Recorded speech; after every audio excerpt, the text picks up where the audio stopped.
গাজজালী রাহমাতুল্লাহ আলাইহি তার কাছে এক যুবক এসেছেন, হুজুর আমি একটি স্বপ্ন দেখলাম। কি স্বপ্ন দেখেছো? বলছে একটা স্বপ্ন দেখলাম, একটা বাঘ আমাকে তাড়া করে নিয়ে আসে। বাঘের তাড়ায় ছুটতে ছুটতে বহুদূর চলে গেলাম। ছুটতে ছুটতে সামনে গিয়ে দেখলাম একটা রশি ঝুলছে, একটা দড়ি ঝুলছে। আমি ছুটি গিয়ে দড়িটা ধরে নিলাম। যেই না দড়ি ধরলাম, এমন সময় দেখলাম নিচের দিকে একটা বিরাট গর্ত রইল। গর্তের তলদেশের দিকে চলে গেলাম, দেখলাম বিরাট বড় বড় সাপ আর পোকামাকড়। আমি নিচের দিকে যাব, আর নিচের দিকে যেতে পারি না, সাপ পোকামাকড়। আমি নজর করে দেখলাম বাম দিকে বিরাট বড় একটা মৌচাক রইল। ওই মৌচাকে শুধু মধু ভরা। আমি মধু খাবো। আমার মনে মনে হচ্ছে আমি একটু মধু সংগ্রহ করি। নিচের দিকে গেলে সাপ পোকামাকড়, উপরে যখন আসি তখন দেখলাম সেই বাঘ, যে বাঘটা তাড়া করে নিয়ে আসছিল ওই বাঘটা দাঁড়িয়ে রইল। আমি উপরে উঠতে পারি না, নিচেও যেতে পারি না। আর বাম দিকে তাকালাম, দেখলাম বিরাট বড় একটি মৌচাক। আমার মনে মনে হচ্ছে আমি একটু মধু সংগ্রহ করি, মধু সংগ্রহ করি। হঠাৎ করে আমি দেখলাম ওই দড়িটাই যখন চলছিলাম, আমি নজর করে দেখলাম দুটো ইঁদুর চলে এলো, একটা সাদা ইঁদুর আর একটা কালো ইঁদুর। আমার দড়িটা কাটার জন্য একটা সাদা ইঁদুর, সে কুরকুর করে কাটে, আবার সাদা ইঁদুরের কাটা শেষ হলে কালো ইঁদুর কাটে। এমন ভাবে কাটতে কাটতে দেখা গেল আমার দড়িটা কেটে গেল। যেই না আমার দড়িটা কেটে যায়, এমন সময় আমি দেখলাম আমার দড়িটা যেই না কেটে গেল, নিচের দিকে পড়ে যায়, আবার ঘুমটা ভেঙে যায়। হুজুর বলুন বলুন কি স্বপ্ন আমি দেখলাম? হুজুর বললেন, বাবা যে বাঘটা তাড়া করে আনছিল ওটা বাঘ নয়, বাঘ নয়, ওটা হলো হযরতে আজরাইল।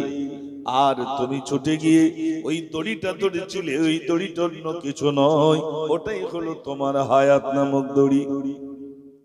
তারপরে তুমি নিচের দিকে তাকিয়েছিলে সাপ পোকামাকড়, ওটা অন্য কিছু নয়, ওটাই হলো তোমার কবর।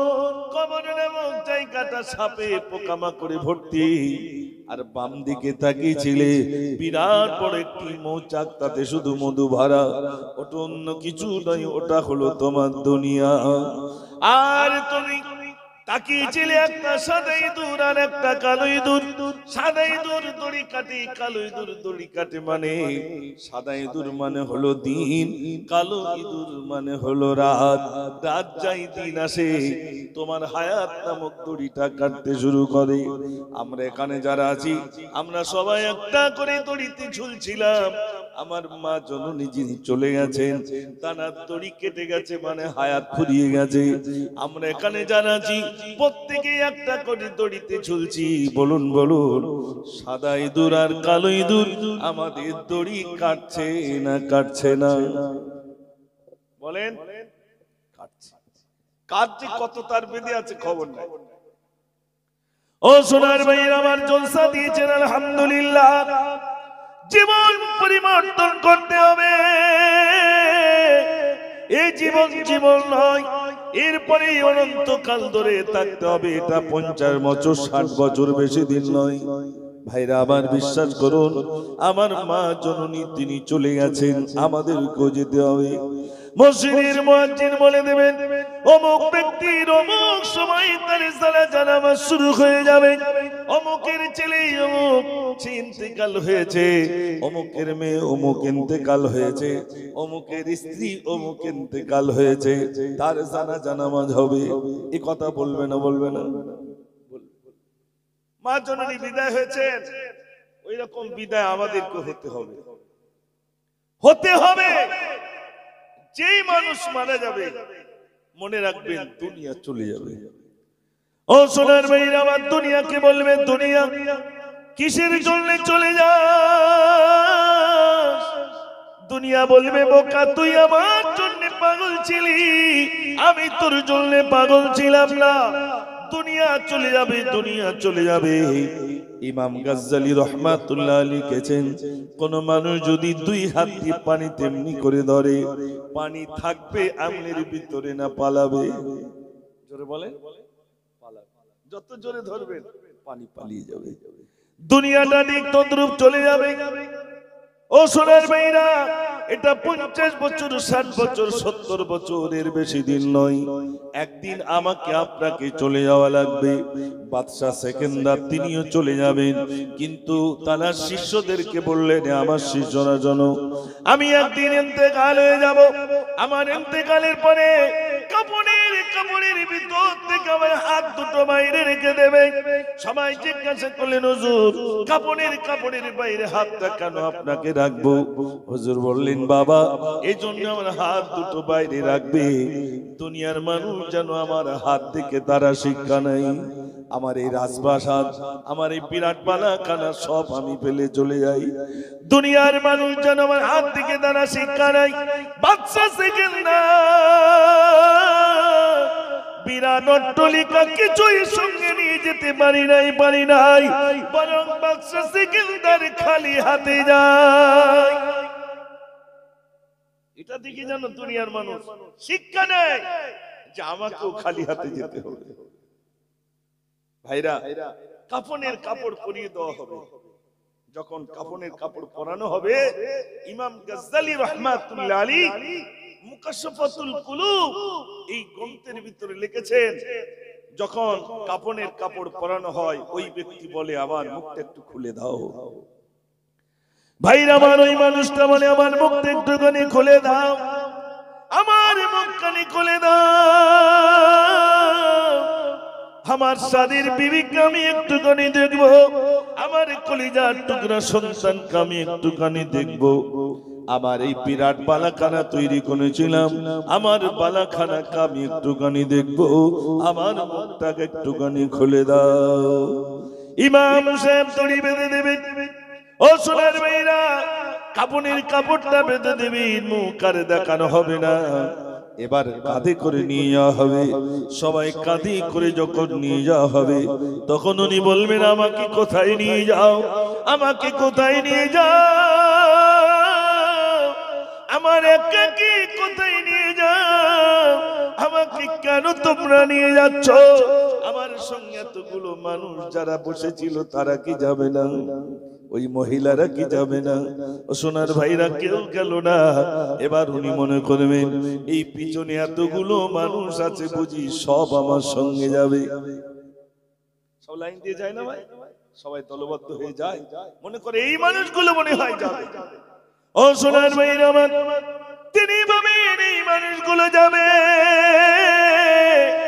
কিন্তু না না না, কবরে যখন শোয়ানো হবে, তখন উপর থেকে বলা হবে, বিসমিল্লাহি ওয়া আলা মিল্লাতি রাসূলিল্লাহ, আল্লাহর নামে নবীর দলে উঠাইয়া দিলাম, আল্লাহর নামে নবীর দলভুক্ত করে দিলাম।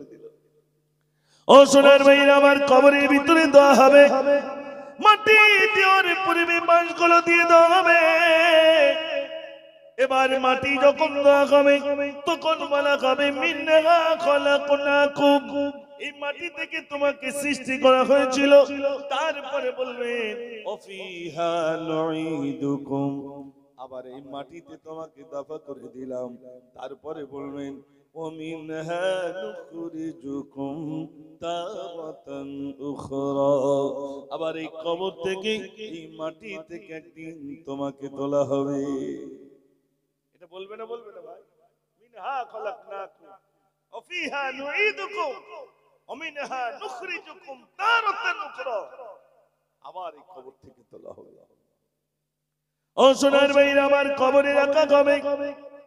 আমার মা জননী বিদায় হয়েছে, মা জননীকে কবরের ভিতরে রেখে দেওয়া হবে। ও সোনার ভাইরা, সবাই আমরা চলে আসবো, সবাই চলে আসবো। 40 কদম যেতে না যেতে এবার তুলে বসানো হবে। প্রথম প্রশ্ন করা হবে, মান রব্বুকা, তোমার রবকে। প্রথমেই প্রশ্ন করা হবে, মান রব্বুকা, তোমার রবকে, তোমার আল্লাহকে। ভাইরা আমার, ওই সময় একজন এসে বলবে, কান থেকে সরে যাও, প্রশ্ন যা করার আমার কাছে করো। বলবে, তুমি কে? বলবে আমাকে কি তুমি চেনো না? বলবে না তোমাকে চিনি না। বলবে শোনো, আমার পরিচয় অন্য কিছু নয়, আমি অন্য কেউ নয়, আমি হলাম তার বন্ধু নামাজ। জোরে বলুন না সুবহানাল্লাহ। প্রথম বন্ধু কে? নামাজ। প্রথম বন্ধুটা কি জোগাড় করতে পেরেছি বলে মনে হয়? না, নামাজটাই তো পড়ি না, নামাজই তো পড়ি না। 5 ওয়াক্ত কখন চলে যাচ্ছে, কিভাবে চলে যাচ্ছে। এই তো এখানে দেখছিলাম মসজিদের, হ্যাঁ জামে মসজিদ, বাগানাইট জামে মসজিদ, এটাই তো নাকি? হ্যাঁ বাগানাইট, এখানে বাগানাইট আছে গ্রামের নাম? আচ্ছা আচ্ছা, মাশাআল্লাহ। আমার জানা ছিল না যে এই জায়গাটার নাম বাগানাইট। জেনে নিলাম বাগানাইট জামে মসজিদ এবং মাদ্রাসার উন্নতি করবে।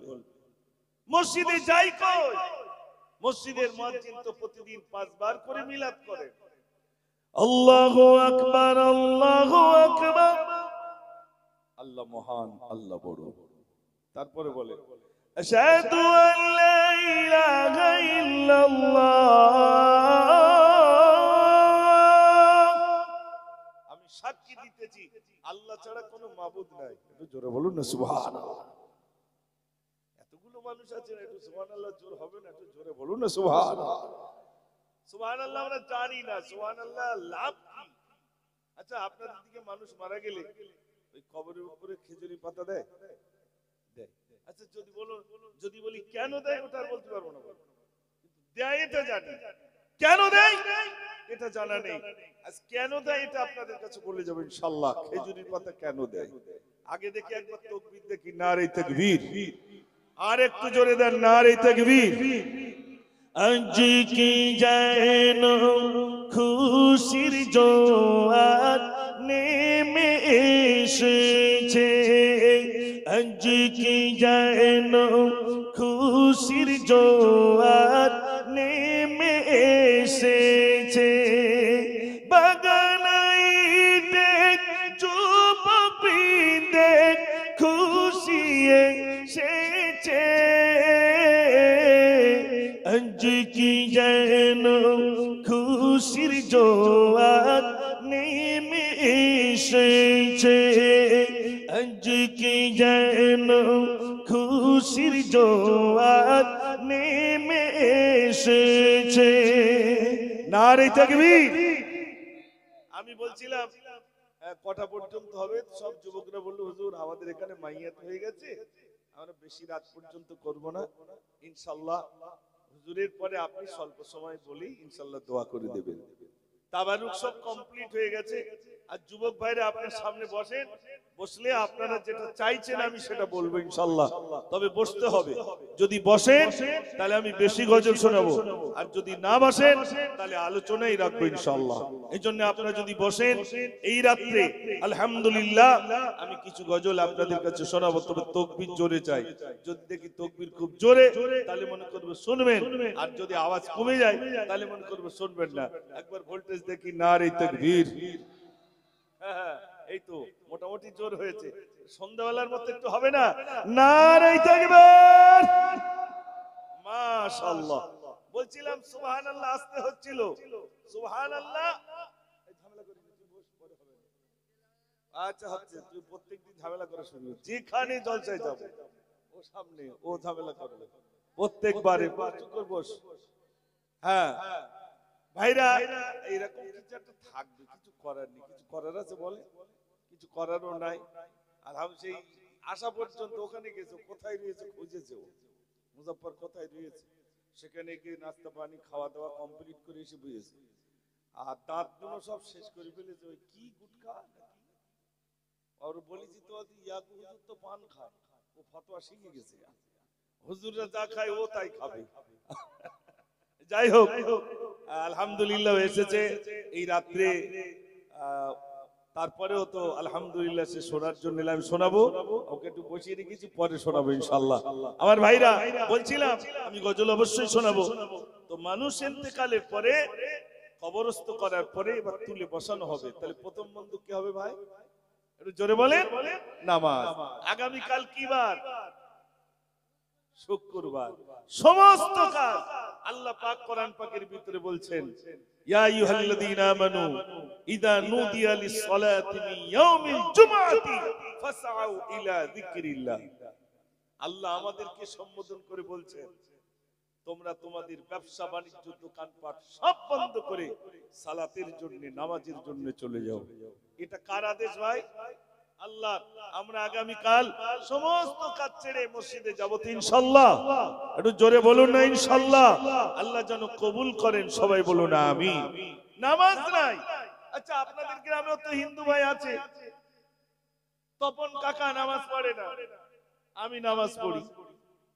আর তপন কাকা নামাজ পড়ে না, আমিও পড়ি না। তা দুজনের ভিতরে পার্থক্য থাকলো বলে মনে হয়? ও বেনামাজি, আমিও বেনামাজি, পার্থক্য একটা, ঈমান। ঈমান নেই, আমার ঈমান আছে, এই তো পার্থক্য। আর কি পার্থক্য রইল ভাই? নামাজ নাই, মুসলমান থেকে খারিজ হয়ে গেল। নামাজ আছে, মুসলমান রয়ে গেল। এই জন্য ভাইরা নামাজ পড়তে হবে। নামাজ ছাড়া ওই কবরে মুক্তি নাই, কবরে মুক্তি নাই। ভাইরা আমার, ফাতেমা তুজদার রাদিয়াল্লাহু তাআলা ইন্তেকালের পরে কবরে যখন শোয়ানো হচ্ছে, কবরকে বলা হলো, কবর তুমি কি জানো? তোমার কবরে কাকে শোয়ানো হচ্ছে? হযরতে আবু যার গিফারি তিনি বলছেন, কবর তুমি কি জানো? তোমার কবরে কাকে শোয়ানো হচ্ছে তুমি কি জানো?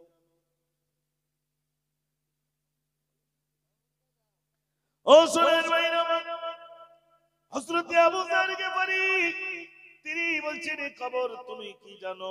তোমার উদরে কাকে শোয়ানো হচ্ছে তুমি কি জানো?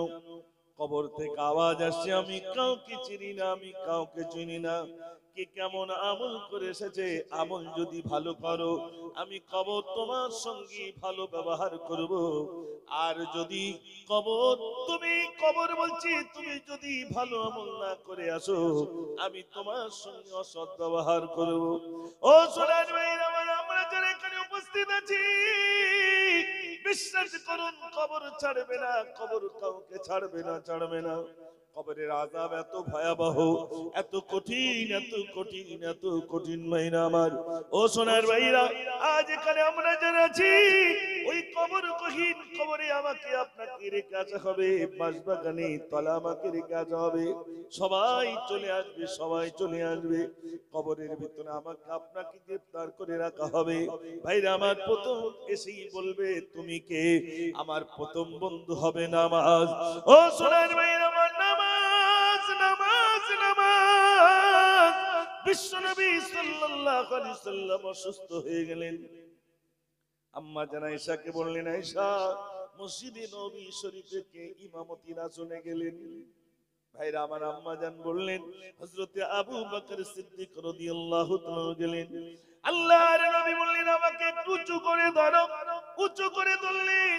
বিশ্বনবী সাল্লাল্লাহু আলাইহি ওয়াসাল্লাম বললেন, আয়েশা এই নামাজের কাতার দেখে আমার জীবন খানা ধন্য হয়ে গেল। একটু জোরে বলুন না সুবহানাল্লাহ।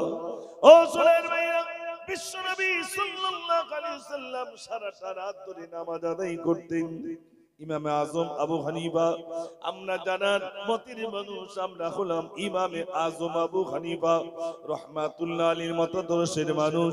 ভাইরা আমার, ইহুদি তার ছেলেকে, ছেলে তার বাবাকে জিজ্ঞাসা করছে, ও বাবা, ছেলে ওই পাহাড় চূড়ায় দেখতাম একটা বাবলা গাছ আছে, ওই বাবলা গাছটা দেখা যায় না কেন? তিনি বললেন, বাবা তুমি যেটা বাবলা গাছ দেখছো ওটা বাবলা গাছ নয়, ওটা হলো জামানার ইমাম, ইমামে আজম আবু হানিফা। সারাটা রাত ধরে তিনি নামাজ আদায় করতেন। জোরে বলুন না সুবহানাল্লাহ। ও সোনার ভাইরা, সারাটা রাত ধরে ইমামে আজম আবু হানিফা রাহমাতুল্লাহ আলাইহি নামাজ আদায় করতেন। রাস্তা দিয়ে চলেছেন, কিছু যুবক বলছে, ওই যে মানুষটা আছেন, ওই মানুষটা দৈনন্দিন 500 রাকাত নফল নামাজ পড়েন। ইমামে আজম বলেন, না, আমি দৈনন্দিন 300 রাকাত নফল নামাজ পড়ি। মানুষ জেনে নিল 500 রাকাত নফল নামাজ পড়ে। ইমামে আজম আবু হানিফা রাহমাতুল্লাহ আলাইহি সেই দিন থেকে দৈনন্দিন 500 রাকাত নফল নামাজ আদায় করতেন। 500 রাকাত। চিন্তা করেন, আমরা তো এই জুমার দিনই কোন রকমে যাই, 2 রাকাত পড়ে ব্যাগ গিয়ার দেই, তাই না? দিই না ভাই, 2 রাকাত পড়ে তাই ব্যাগ গিয়ার দিচ্ছি। জি ও সোনার ভাইরা, মসজিদে ঢুকলাম, নামাজ নাই মনে রাখবেন। একটা মাছ যেমনি পুকুর থেকে তুললে ডাঙায় উঠলে ছটপট ছটপট করে, করে না ভাই? পানি থেকে উপরে তুললে মাছ ছটপট করে। ওই মাছটা যদি আবার পুকুরে দেন শান্ত হয়ে যায়, তার মানে বুঝতে হবে পানি পেয়েছে বলে মাছ শান্ত হয়ে গেল। মোমেন যিনি হবেন, বাজারে গেলে ছটপট করবে আর মসজিদে গেলে শান্ত হবে। এবার আপনারা একটু ভাবুন, মসজিদে আসলে ছটপট করে, বাজারে চার দোকানে ঘন্টার পর ঘন্টা চলে যায়, কোনো টেনশন নাই। ঠিক বলছি না ভুল বলছি? মসজিদে ছটপট করে, পাখা চলে না, আর সব ধুলো। তুই পরিষ্কার করলি কি অসুবিধা? মসজিদে যদি ধুলো হয় তুমি নিজে পরিষ্কার করো। আল্লাহর ঘর নিজে পরিষ্কার করলে গুনাহ হবে নাকি ভাই? নিজে পরিষ্কার করবে না, ভুল ধরবে। মসজিদ অপরিষ্কার, পার্টি নেই, এত টাকা দিচ্ছি, হয় কি করে? কোথায় যায় টাকা? 2 রাকাত নামাজ পড়লো, ব্যাগ গিয়ার দিলেন, সোজা বাড়ি। ইমাম সাহেব যদি লম্বা কেরাত ধরে তাও ঝামেলা, ইমাম সাহেব যদি বড় দোয়া ধরে তাও সমস্যা। ভাইরা, নামাজের ভিতরে আমাদের আল্লাহ রাসূল সাল্লাল্লাহু আলাইহি সাল্লামের কাছে সাহাবারা প্রশ্ন করলেন, ইয়া রাসূলুল্লাহ, পৃথিবীতে সবথেকে বড় চোর কে? বড় চোর মানে বুঝতে পেরেছেন? হ্যাঁ, আল্লাহর নবী বললেন সবথেকে বড় চোর ওই যে নামাজের ভিতরে ফাঁকি দেয়, সে সবথেকে বড় চোর। মসজিদে এরকম চোর আছে না নেই ভাই? সবথেকে বড় চোর যে নামাজের ভিতরে ফাঁকি দেয়। আমার সোনার ভাইরা, মসজিদে যদি সময় না কাটাতে পারি তা পৃথিবীর কোন জায়গায় সময় কাটাবো? বাজারে দেখেন শান্ত হয়ে বসে আছে, মসজিদে আসলে ছটফট করছে। আমি তো এই জন্য একটা গজল লিখেছিলাম, আল্লাহ তোমায় আমি ভুলেছি, ভুলেছি তোমারই ঘর, জানি আমি মরিলে আসবে সজন, সবাই সেদিন হবে পার। আল্লাহ তোমায় আমি ভুলেছি, ভুলেছি তোমারই ঘর, দুনিয়ার মায়া জাল করেছে বাঁধন, বেঁধেছে শয়তানি জাল, খুলবে কবে বাঁধন আমার, এসে গেল মৌতের কাল। ভুল পথে কেন আমি হেঁটেছি, বিপদের মুখে আমি পড়েছি, জানি আমি মরিলে আসবে সজন, সবাই সেদিন হবে পার। আল্লাহ তোমায় আমি ভুলেছি, ভুলেছি তোমারই ঘর, তওবা করিলে হবে কি ক্ষমা, গুনাহে ডুবেছে জীবন, তুমি যদি ক্ষমা নাহি করো, বেঁচে থাকা পিতা কবি আমার জীবন। আল্লাহ আল্লাহ আল্লাহ আল্লাহ, তওবা করিলে হবে কি ক্ষমা, গুনাহে ডুবেছে জীবন, তুমি যদি ক্ষমা নাহি করো, বেঁচে থাকা পিতা হবে আমার জীবন।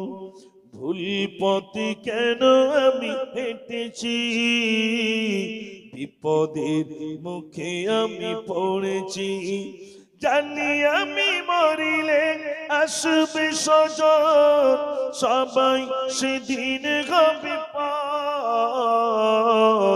আল্লাহ তোমায় আমি ভুলেছি, ভুলেছি তোমারই ঘর। একবার আওয়াজ দেন নারে তাকবীর, আরেকটু জোরে দেন নারে তাকবীর। আল্লাহর ঘর ভুলে গেছে, যদি পৃথিবীতে আল্লাহর ঘরই ভুলে গেলাম ভাই, সোনার ভাইরা, মসজিদের সঙ্গে সম্পর্ক নেই মুমিনের।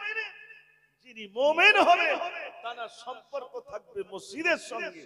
মসজিদে গেলে শান্ত হয়ে যাবে, আর বাজারে গেলে ছটফট করবে। আল্লাহ রাসূল বলছেন সবথেকে নিকৃষ্ট জায়গা কোনটা ভাই? বাজার। আর সবথেকে উৎকৃষ্ট জায়গা আল্লাহর ঘর, মসজিদ। একটু জোরে বলুন না সুবহানাল্লাহ।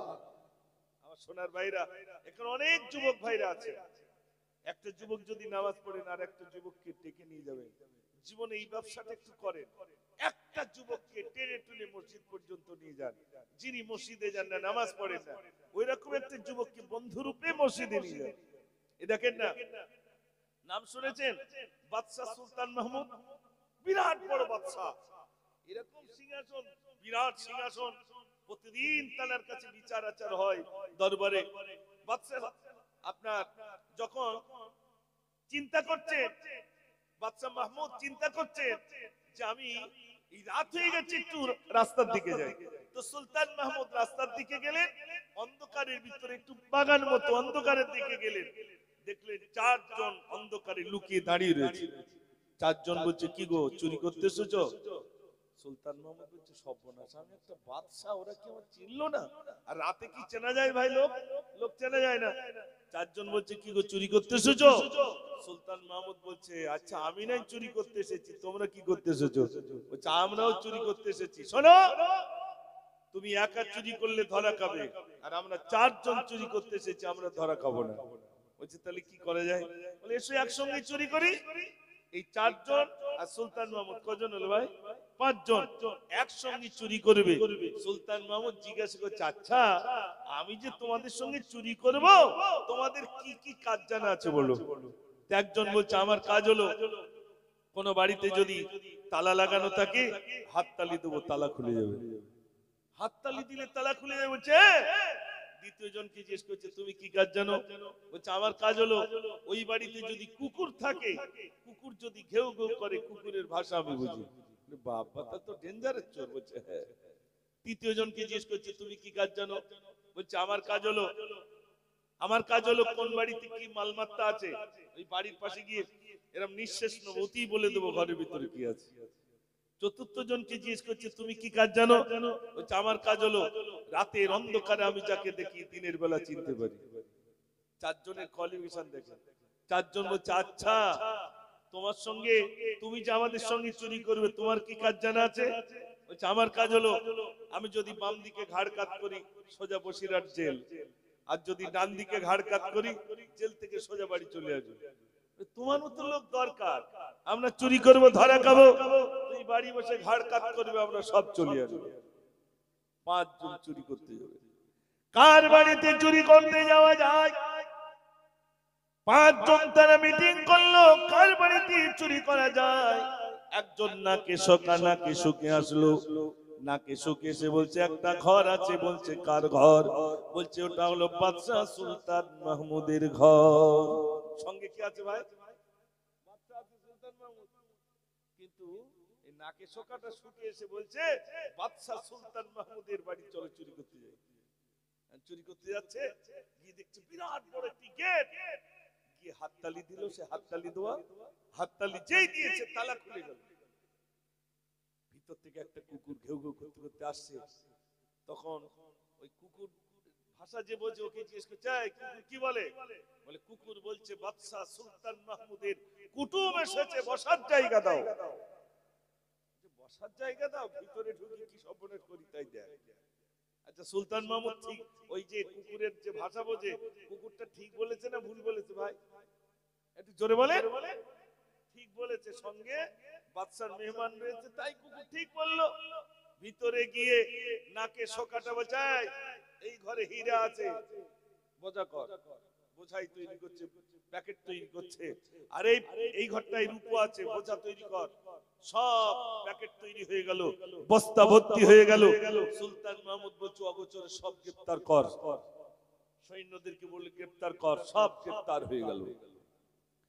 ভাইরা আমার সকাল হয়ে গেল, সুলতান মাহমুদ সিংহাসনে বসা। ওই চারজনকে ধরে আনা হলো, এক এক করে ডাকা হলো। হাত তালি দিলে তালা খুলে যায়। ওকে ডাকা হলো, বল কত রাতে তোরা কতজন চুরি করতে এসেছিলি? জাপানা 5 জন। আর একজন কোথায়? বলছে জাপানা পালিয়েছে। একে বন্দি কর। ওকে বন্দি করা হলো। দ্বিতীয় জনকে ডাকা হলো, ভাইরা মারছেন না, কেশুকে বলে দে ঘরে কি আছে, ঘরে কি আছে। ওকে বলা হলো, বল কত রাতে কজন চুরি করতে এসেছিলি? জাপানা 5 জন এসেছিলাম। আর একজন কোথায়? বলছে আর একজন পালিয়েছে। আর একজন পালিয়েছে। সুলতান মাহমুদ বললেন, গ্রেপ্তার কর, একে গ্রেপ্তার কর। দুজন গ্রেপ্তার হয়ে গেল। 3 নম্বরে ডাকা হলো, বল গত রাতে কজন চুরি করতে এসেছিলি? জাপানা 5 জন এসেছিলাম। আর একজন কই? জাপানা আমি বলতে পারবো না। ও ধরা গেল, ওকে বন্দি কর। ওকে বন্দি করা হলো।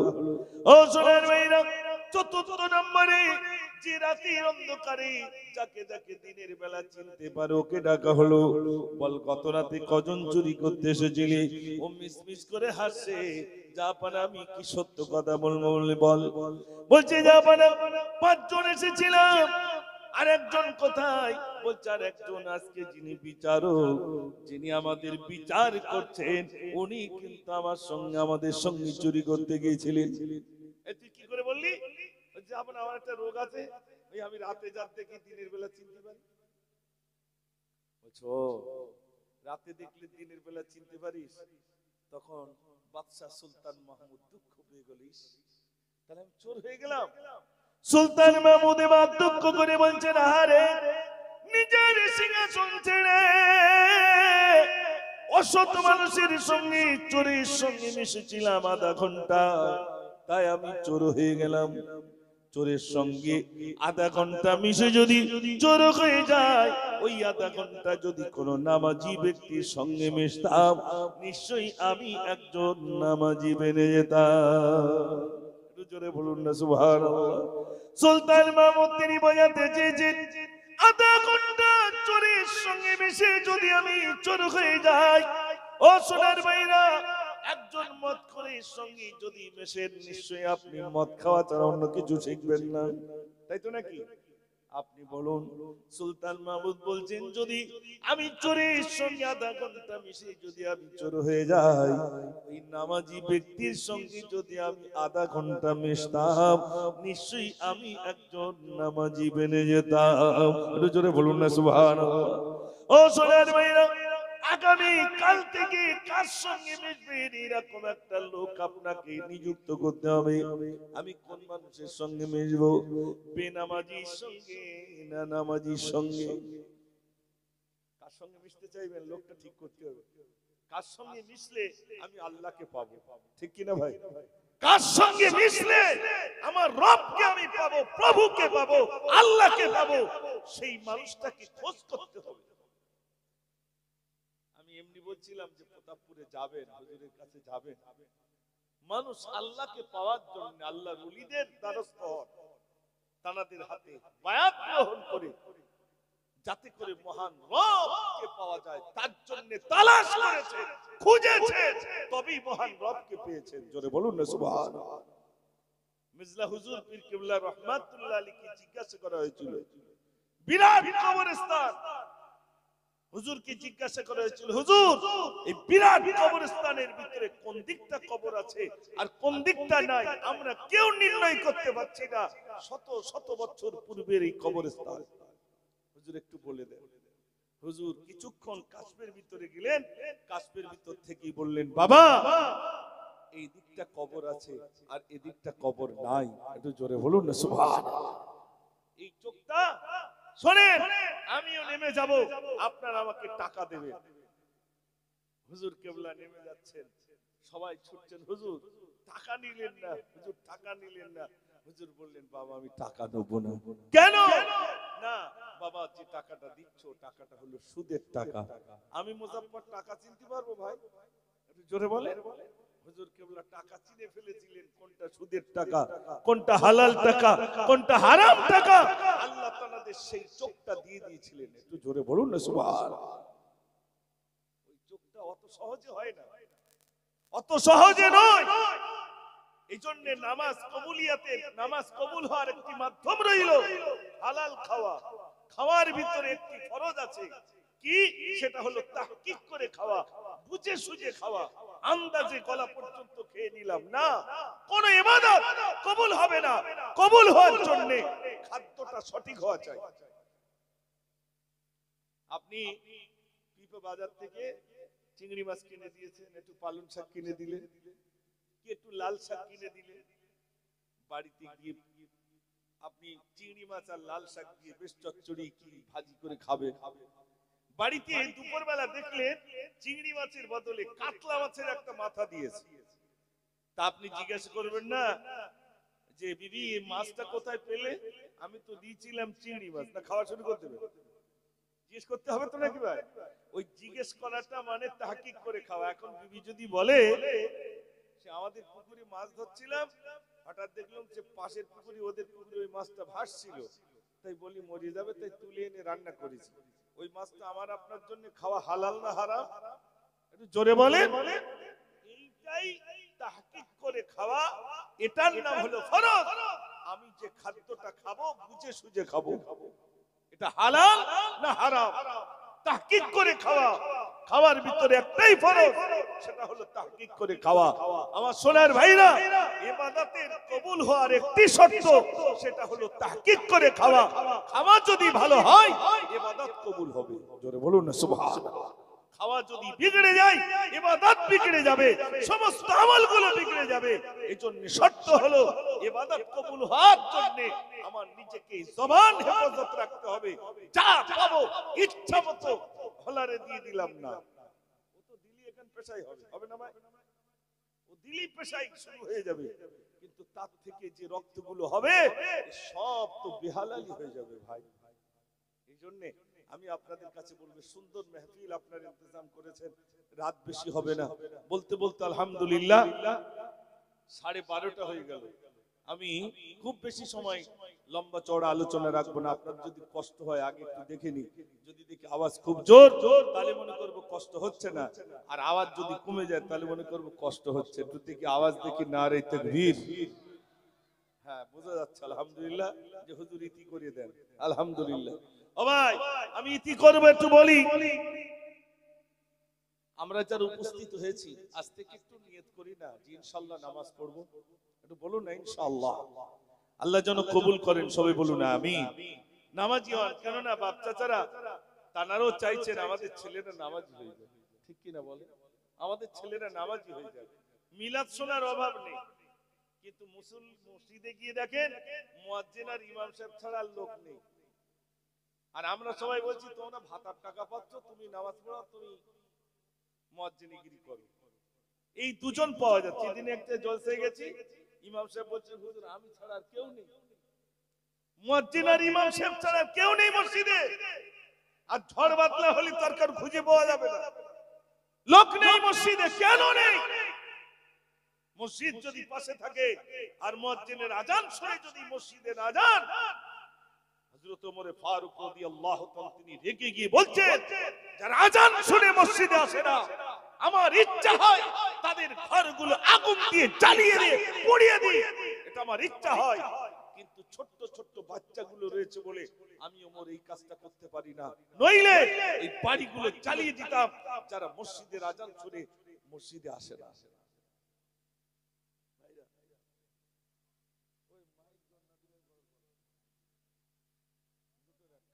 আমি এনকে শুনতে পাচ্ছি না, এখানে এসে দেখো সাউন্ড ব্যাগে আসছে না। ব্যাগে না আসলে গজল বলতে ভাড়ের আওয়াজ বেশি করে দিতে হবে। আর তোমাকে ভোল্টেজ সারা দিকে সব লাইট জ্বল করে গেছে, ভোল্টেজ ওই দিন কমে রয়েছে। হ্যাঁ, মেয়ে মনিটর একটা ছোট পিনা দিয়ে গেছে, স্টেজে কোনো সাউন্ড নেই। হ্যাঁ, সব বক্সে দাও জোর গুম গুম করে হোক। 407 ওটার সময় তখন জমিন উঁচু নিচু হয়, আর মসজিদে আসলি মিলাদে আসলি তখন আর বাজতে চায় না। একটু আওয়াজ দেন জোরে নারে তাকবীর, আর একটু জোরে দেন নারে তাকবীর, ব্যাস আর দরকার নেই। আলহামদুলিল্লাহ। আমার যুবক ভাইরা, আপনারা গজল শুনবেন, আমি শোনাবো ইনশাআল্লাহ। এই জলসা কি এবছরে বন্ধ হবে না পরের বছর আবার হবে ইনশাআল্লাহ? একটু জোরে বলেন ইনশাআল্লাহ। ওই যুবক ভাইরা হবে তো নাকি পরের বছরে? আলহামদুলিল্লাহ। খাইরুল বাশার করোনা ভাইরাস সর্বনাশ। কিন্তু খাতা খতি সব পুরাতন পুরাতন দেখে দেখে এনেছে যেন হুজুর না বলতে পারে, হুজুর যেন না বলতে পারে এরকম কিছু গজল লিখে এনেছে। ইনশাআল্লাহ আমি চেষ্টা করব।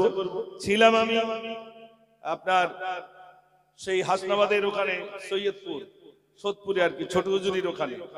আলহামদুলিল্লাহ হুজুরের ছোট হুজুরের স্মৃতি সভা হচ্ছিল, ওখানে ছিলাম। সেখানেও আলহামদুলিল্লাহ আলোচনা করার পরে আপনাদের এখানে এসেছি। যুবকরা বললেন হুজুর 11:30টায় আসতে হবে। আমি 11:30টার আগে আলহামদুলিল্লাহ উপস্থিত হয়েছি। আমার খুব ইচ্ছা ছিল ভাইজানের সঙ্গে একটু সাক্ষাৎ করব। আমার সব থেকে যে আমার জীবনের যে পাওনাটা ছিল আল্লাহ সেটা পুরা করেছেন, তার জন্য আমি খুবই আনন্দিত আলহামদুলিল্লাহ। আমি যুবক ভাইদেরকে গজল শোনাবো, তবে আওয়াজ একটু জোরে দেন। নারে তাকবীর, নারে তাকবীর। আলহামদুলিল্লাহ। আমি আগামী বছরের জন্য আপনাদের কাছে কিছু চাইবো। এই বিরাট মাহফিল, আর আপনারা সবাই জানেন মুজাফফর যেখানে আসে একটু পুকুর ছেঁচতি হয়, জাল ফেলতি হয়, এটা সবাই জানে। আশেপাশে সব জায়গায় আমি আসলে অনেকে উঠে চলে যায়। আমি মনে করি তো কই যায় না, তো সব তো আরো বেশি আসে না, তাহলে দোয়ার জন্যই আসে। আলহামদুলিল্লাহ। আমি আজকে এখানে প্রথমেই ডিম অকশন হবে না, তোমার মুরগিটা কই? আচ্ছা হবে নি, পরে দাঁড়াও। আলহামদুলিল্লাহ। আমি প্রথমেই কিছু চাইছি নগদ। আলহামদুলিল্লাহ, মাশাআল্লাহ। আমার ভাই মসজিদের ভূমিদাতা, আল্লাহু আকবার, মাশাআল্লাহ। মসজিদের জমি দিয়েছেন আমার ভাই, সেই জায়গা আল্লাহর ঘর বনে গেছে। সেই জায়গা আল্লাহর ঘর ভাই, মনে রাখবেন আল্লাহ ওই জমিন দাতাদের জন্য জান্নাতে উঁচু মাকাম রেখে দিয়েছেন। জোরে বলুন না সুবহানাল্লাহ। এটা সহজে সবার নসিবে জোটে না। টাকা দিয়েছেন আমার 100 টাকা, আল্লাহ তুমি কবুল করো। আমি দেখতে চাই এখানে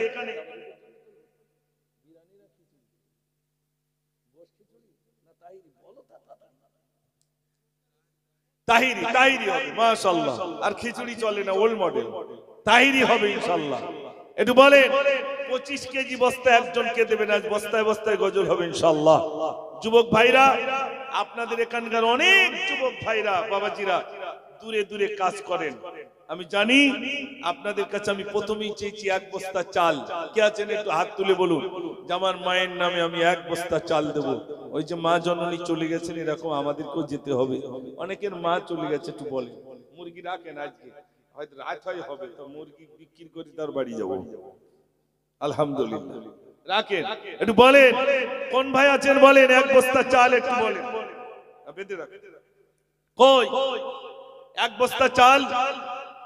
এই হাউস থেকে হবে না 1 বস্তা চাল মায়ের জন্য? আচ্ছা বলেন, তাড়াতাড়ি বলেন। 25 কেজি চাল, বেশি নেব না, 1 বস্তা চাল। মায়ের কদম চুমে নিলে খোদার রহম কত,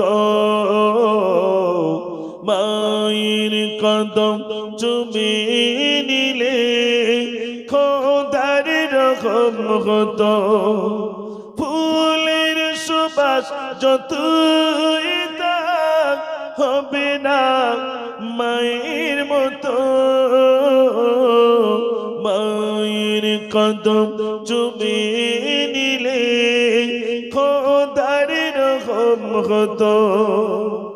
বলেন তাড়াতাড়ি বলেন, মায়ের নামে দেন 1 বস্তা চাল। কোন ভাই আছে হাত তুলে একটু বলুন হিম্মত নিয়ে, জি ইনশাআল্লাহ আমি 25 কেজি চাল দেব। কই সিরাজ ভাই, কই কই সিরাজুল ভাই, একটু হাত তোলেন। মাশাআল্লাহ। আরশাদ ভাই, আরশাদ, আরশাদ ভাই কই? এই তো মাশাআল্লাহ, দেখেন সব বয়স্ক দুজন। আলহামদুলিল্লাহ। আব্দুর রহমান ভাই আপনি দিচ্ছেন? মাশাআল্লাহ। 3টে বস্তা হলো, আমার 5টা বস্তা দরকার। 3টে বস্তা হলো। এখান থেকে যদি না নিতে পারি শয়তান হাসবে আর বলবে তোর আর মিলাদ করতে হবে না। ওই পিপে ফুটবল মাঠের ওখানে কিছু নিতে পারিস নি, তার উত্তর দিনাজপুর, মালদা, মুর্শিদাবাদ, বাঁকুড়ায় গিয়ে কি করবি? এখান থেকে পরীক্ষা তো ভাই। জয়নাল ভাই কই, আমি সব হাত তোলা দেখবো আজকে। মাশাআল্লাহ, ও জয়নাল ভাই ছেলে দিচ্ছেন, মাশাআল্লাহ। আজকে যেন শোকের ছায়া নেমে এসেছে, মা জননী স্মৃতিগুলো চোখে ভাসিছে। আজকে যেন শোকের ছায়া নেমে এসেছে। গ্রামে যেন একটা শোক এসে গেছে, যেহেতু গ্রামের মা তিনি বিদায় হয়েছেন। আল্লাহ যেন তার কবরটাকে নূরে ভরপুর করে দেন, সবাই বলুন আমিন। আমার ভাইরা বলেন, অবস্থা হলো 3 বস্তা শেষ হবে, ভুল হচ্ছে জানো, 4 বস্তা হয়ে গেল। অকশান যে দাও চৈতন্যের লোক, অকশানে কোনো ভুল নেই ভাই, 4 বস্তা হয়ে গেছে। 5 নম্বর বলে ইনশাআল্লাহ আমি 1 বস্তা দেবো। একজন বেশ লম্বা করে একটু হাত উঁচু করেন দিন দেখি। আমার কি নিচে লাফতে হবে ভাই? যদি উপরে না হয় নিচে লাফো, টেনশন করবে। আমার ভাই ফারিকুল ইসলাম ভাই বলছেন আমি দেবো 1 বস্তা চাল। একটু জোরে আওয়াজ দেন নারে তাকবীর, আর একটু জোরে নারে তাকবীর। মাশাআল্লাহ, আজকে গজল অনেক শোনাবো, কথা দিলাম ইনশাআল্লাহ শোনাবো। বলেন চাল হয়ে গেল। তাইরিতে বলো ডাল লাগে না, জানো তো তাইরিতে ডাল লাগে না। চাল এবার আলু লও ভাই, আলু বস্তা 3 আলু বলেন, 1 বস্তা আলু বলেন, তাড়াতাড়ি বলেন, আব্বার নামে বলেন। বাপের সেবা মায়ের সেবা করে আমার মন, তাদের দোয়া পাওয়ার তরে সারাটি জীবন। বাপের পায়ে মায়ের পায়ে বেহেশত যে আমার, তাদের চোখে খুশির ঝলক আনে খুশবাহার, ওদের ঠোঁটে মিষ্টি হাসি হীরের দুতিমা, ওদের মন খুশি হলে আল্লাহ রাজি হয়। নারে তাকবীর বলেন। 1 বস্তা আলু বলেন। ও হাজী সাহেব আলহামদুলিল্লাহ, আল্লাহ বকচোরের মানুষ তো, মাশাআল্লাহ। হাজী সাহেব বলছেন আমি 1 বস্তা আলু দেবো, আপনার খুশি না বেজার? আরে কলপুত্তি যে এই জায়গায় আসে বকচোরের বালি উঠতিস কেন? আর ভাই দিচ্ছেন 1 কেজি আদা, নাম লেখে। আজকে এখানে অনেক কিছু আছে আলহামদুলিল্লাহ, গরু টরু সব পেয়ে যাবো ইনশাআল্লাহ। আমি বুঝতে পারছি ওই বকচোর একটা খাল আছে, ওই খালে গভীর রাতে একজন ওই মাছ ধরে। তা আমি গাড়ি রেখেছি, আমি জিজ্ঞেস করছি আচ্ছা আপনি রাত্রে জাল ফেলেন, তা আপনি বুঝতে পারেন? তাহলে আমি পানির ফুট দেখলে বুঝতে পারি ওখানে মাছ আছে। আমি এখানে ফুট দেখে বুঝতে পারছি যেখানে গরু টরু সব আছে আলহামদুলিল্লাহ, সব পেয়ে যাবে। আমার বক্তব্য হাজী সাহেব বলছেন, জনাব আলহাজ রবিউল ইসলাম সাহেব তিনি বলছেন আমি দেবো 1 বস্তা আলু। খুশি হয়ে তাকবীর দেন, নারে তাকবীর। কি বলবো হাজিরি সফরের কথা, স্মৃতিগুলো সব চোখে ভাসে, খোদার মেঘে মান তো করে 120টি রহম জোরে। কি বলবো হাজিরি সফরের কথা, স্মৃতিগুলো সব চোখে ভাসে। 2টি কাপড় হাজি পরিধান করে, সুন্নাতুল ইহরাম নামাজ পড়ে, উমরার নিয়তে চলে হাজি, দুনিয়ার মায়া সবই ভুলে। কি বলবো হাজিরি সফরের কথা, স্মৃতিগুলো গুলো সব চোখে ভাসে। নারে তাকবীর বলেন। আর এক বস্তা আলু বলেন, তাড়াতাড়ি বলেন। আমি বস্তায় বস্তায় বলেছি তো গজল বলবো ইনশাআল্লাহ। কই আকবর ভাই কই? মাশাআল্লাহ, আমার আকবর ভাই দিচ্ছেন এক বস্তা আলু। আর একজন বলেন। মা বোনেদের পরে হচ্ছে ভান্ডারের টাকা লোভ হতে একটু পরে ইনশাআল্লাহ। মায়েরা পাশে আছে নাকি? আলহামদুলিল্লাহ। মায়েরা আপনারা তৈরি হন। মা জননী মা জননী মা জননী গো, মা জননী মা জননী মা জননী গো, তুমি বিনা থাকতে পারি কেমনে বলো, কেমনে বলো, কেমনে বলো। মা জননী মা জননী মা জননী গো, মা জননী মা জননী মা জননী গো। নিরালাতি একা একা আমি কেঁদে যাই, মামা বলে কাঁদি আমি বালিশ ভিজে যাই। নিরালাতি একা একা আমি কেঁদে যাই, মামা বলে কাঁদি আমি বালিশ ভিজে যাই। ও মা তুমি একটু গানি ডাকবে বলো, ডাকবে বলো, ডাকবে বলো। মা জননী মা জননী মা জননী গো, মা জননী মা জননী মা জননী গো। নারে তাকবীর বলেন। মাশাআল্লাহ বলেন। আর এক বস্তা আলু দেন। আলহামদুলিল্লাহ। ইদ্রিস মোল্লা এক বস্তা আলু দিচ্ছেন। চাল হয়ে গেল, আলু হয়ে গেল। এবার মোদি বাবু বলছে খাইও না, আল্লাহ বলছে জন্মের মতো খাও। কোনটা ভাই? আলহামদুলিল্লাহ। এবছর কতটা গরু গোশত খেয়েছে? রসুন তেল পেঁয়াজের গোশত মাত্র 40। ও তাই বলো বাংলায়? আচ্ছা 80 কেজি। 80 কেজি এত লোক, আলহামদুলিল্লাহ। এর ভিতরে অনেক ভাইরা রয়েছে। আজ যেমন একজন মা চলে গেছেন, আমাদের তো এরকম অনেকেরই চলে গেছে মা। আমারও মা চলে গেছেন, আব্বাও চলে গেছেন। একজন কেউ আছে কমিটির ভিতরে হোক যেখানে হোক, 20 কেজি গোশত একজন, একজন স্রেফ একজন 20 কেজি গোশত দিতে পারবেন হিম্মত নিয়ে? জি ইনশাআল্লাহ। আমি আগামী বছরে 20 কেজি গোশত দেব ইনশাআল্লাহ। এরকম একজন লোক আমি দেখতে চাই, মাত্র 20 কেজি। বলেন চৌমাতে বিকেলে গেলে দাম কম হবে। তালপুকুরেও কম্পিটিশন চলছে। বলেন তাড়াতাড়ি বলেন। 20 কেজি গোশত একজন, স্রেফ একজন। কোন ভাই আছে? জি ইনশাআল্লাহ আমি 20 কেজি গোশত দেব। সেই ভাইটার আমি একটু দেখতে চাই। একজন, স্রেফ একজন ভাই। কোন সোনার ভাই আছেন একজন বলতে পারবেন? জি ইনশাআল্লাহ আমি 20 কেজি গোশত দেব। আপনার জন্য আমার খাস করে দোয়া। আমি দুটিবার কাবায় আল্লাহ নিয়ে গেছেন, 2008-এ 2010-এ। আবারও নিয়ত করেছি একটু উমরায় যাব ইনশাআল্লাহ।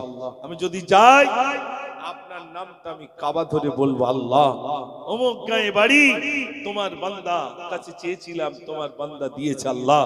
সেই বান্দাকে আল্লাহ তুমি কাবার মেহমান বানিয়ে দিও। আমি দোয়া করব। কোন ব্যক্তি আছে একটু হিম্মত নিয়ে বলুন যে আমি 20 কেজি গোশত দেব ইনশাআল্লাহ।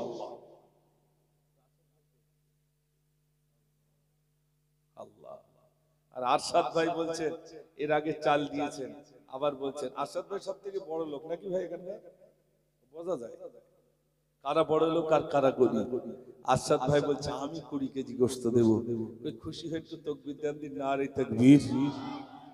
আল্লাহ এটা তো ফ্রি, তাই এটা একটু জোর হবে না? নারে তাকবীর, নারে তাকবীর। জনাব আরশাদ সাহেব জোরে বলুন জিন্দাবাদ। 20 কেজি গোশত দেবেন, জোরে বলুন মারহাবা। নারে তাকবীর। মাশাআল্লাহ। রব্বুল আলামিন আল্লাহ তুমি দানকে কবুল করো। ও রব্বুল আলামিন আল্লাহ তোমার বান্দার সৎ নামে নাম আল্লাহ 20 কেজি গোশত দেবেন আগামী বছরের জন্য। আল্লাহ তুমি খুশি হয়ে যাও, আল্লাহ তুমি রাজি হয়ে যাও। আল্লাহ ও রব্বুল আলামিন প্রতিদিন তোমার বান্দাদের কাছে চাইতে হয়। আল্লাহ কোন জায়গায় তুমি বঞ্চিত করো নাই আল্লাহ, তুমি এখানেও বঞ্চিত আমাকে করো না আল্লাহ।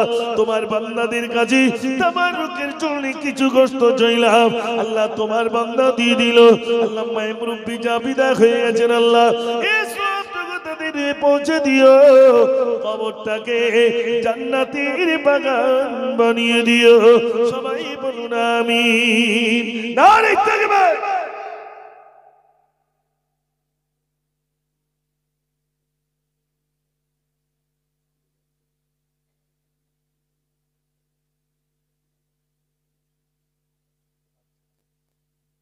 মাশাআল্লাহ।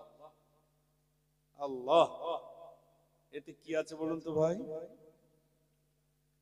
দেখেন, একটা দুটো কানের আল্লাহর একজন বান্দি দুটো কানের দিয়ে দিয়েছেন মসজিদ আর মাদ্রাসার জন্য। কই খুশি একটু তাকবীর হবে? নারে তাকবীর। আরেকটু জোরে দেন, নারে তাকবীর।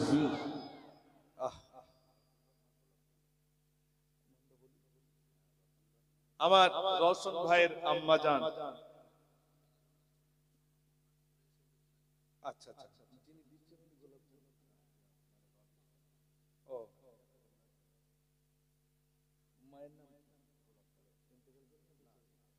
গোলাপ জান নাম আমার একজন মা, তিনি তানার কানেরটা দুটো খুলে দিয়েছেন যে আমি একটা মসজিদে দিলাম আর একটা মাদ্রাসায় দিলাম।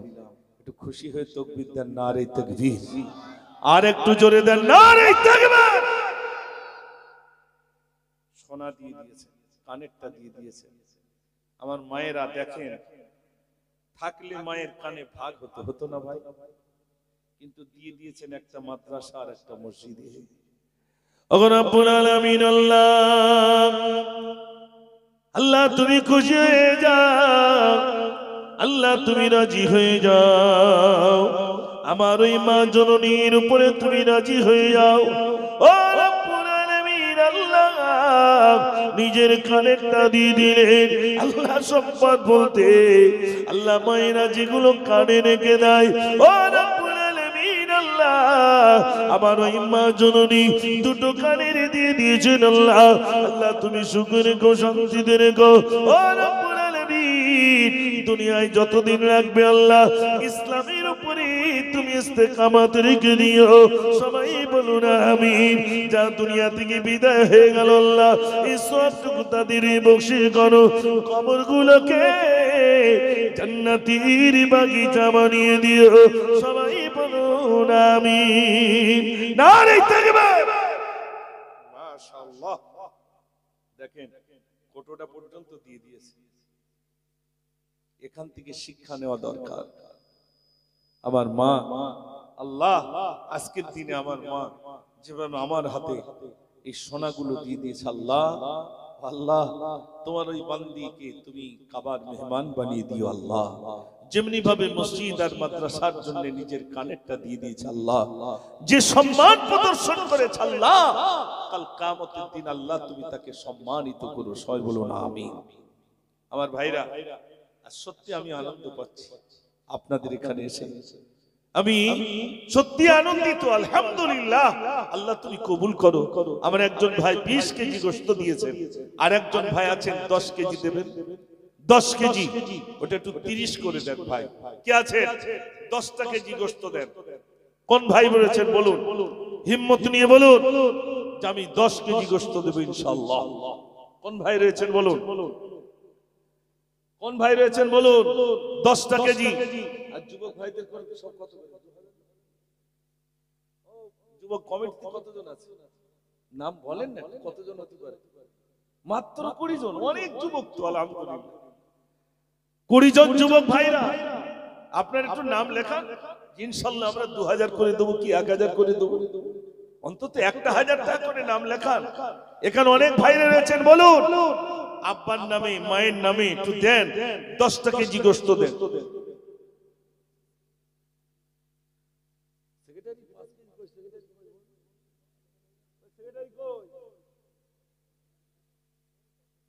সেক্রেটারি সাহেব 5 কেজি, এটা কিরামাটা লাগতেছে না? আরে ওই দেয়ালে পিঠ ঠেকিনি, তালপুকুরি যাবা কম দামে পাবা ইনশাআল্লাহ। পেপসি মার্কা গরুর গোশ লিলি কোনো টেনশন নেই, 5-এর জায়গায় 10 হয়ে যাবে। গোশ হলি হল, বেশি চর্বি দিতে হবে না, একটু পাতলা পানা হলি হবে না। কই হবে না 10 কেজি? কই সেক্রেটারি? কই? হ্যাঁ, সেক্রেটারি আবার দেবে না। আমার গ্রামের জামাইগুলো পর্যন্ত বাড়ি যেতে পারে না, রাস্তা দেয়। আর শুধু গিয়ে বলি চাচিমাগা, চাচিমাদের বলো চাচিমা জামাইদের একটু খবর দাও, মিলাদ বাড়ি মাদ্রাসা মিলাদ। বলে হ্যাঁ কোকা বলতে হবে। আর আমি ঠিক রাস্তার ধারে দাঁড়িয়ে থাকবো, জামাইরে গেলি হয় ভাই মিলাদে তেল দিতে হবে, চাল দিতে হবে, তোমার জন্য আমরা শ্বশুর বাড়ি আসতে পারি আর কিচ্ছু করার নেই, ট্যাক্স দিয়ে ঢুকতে হবে। এখানে তো আপনাদের এখানে মিলাদে তো জামাইদের বলা হয়েছে নাকি? আছে ইনশাল্লাহ, জামাইরাও ধরা খাবে ইনশাল্লাহ। একটু জোরে আহ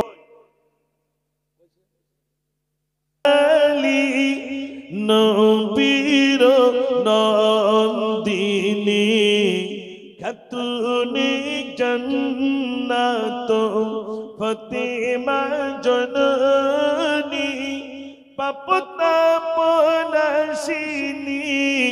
উম্মত তৈরনী আনন্দিনী বিশ্বদুলালী সাগাইরার পক্ষে মাগো তুমি নে গমায়া তমরুর প্রাণে হে দিও ছায়া ফের দিও রহমত আই বরকতালা বিশ্বদুলালী নবীর নন্দিনী খাতুনে জান্নাত ফাতেমা জননী। নারে তাকবীর! মাশাআল্লাহ, 50 কেজি মানে হয়ে গেছে প্রায়। ছোট পেনা গরু আরেকজন কে দিচ্ছে? কই বাপু ভাই কই? কই যে মাথা দেবে কেরা? সারা পৃথিবী জুড়ে এলো করোনা, কার ভয়ে তুমি দিলি ঘোষণা, ঘরে থাকো একা থাকো, ঘর থেকে যেন তুমি বার হবে না, স্যানিটাইজার দিয়ে হাতে ধোবে,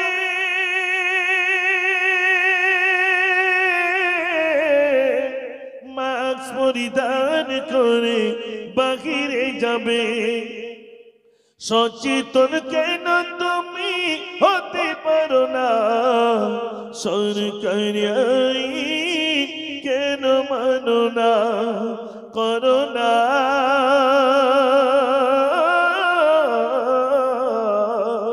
সারা পৃথিবী জুড়ে এলো করোনা, কার ভয়ে তুমি দিলি ঘোষণা, ঘরে থাকো একা থাকো, ঘর থেকে যেন তুমি বার হবে না। নারে তাকবীর! মাশাআল্লাহ। বলেন ও ভাই 90 কেজি হয়েছে, শুধু মাথাটা বাকি আছে। কই কে দিচ্ছে মাথা? গজল শুনলে মাথা দেবে না তার মানে? হ্যাঁ তাড়াতাড়ি দেন ও ভাই। বলেন পেঁয়াজ লাগবে, আদা লাগবে, রসুন আর তেল। আলহামদুলিল্লাহ এগুলো হয়ে গেলে